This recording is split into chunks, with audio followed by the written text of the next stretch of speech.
Hey guys, welcome back to my channel. In today's video, I'm going to show you how to fix Gemini not working in simple way.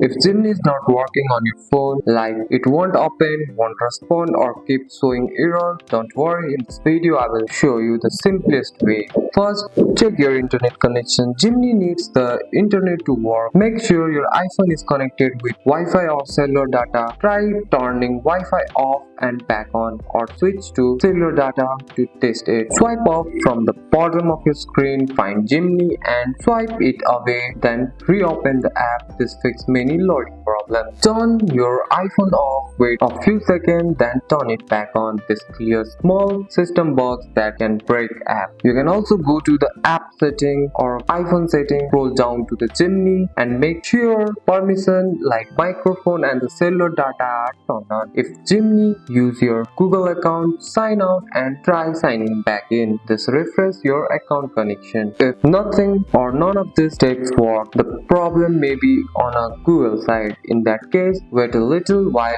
using the only fix. And that's it. That's all for today's video guys. If you found this video helpful, drop a like and subscribe for more videos. Thanks for watching. See you in the next one.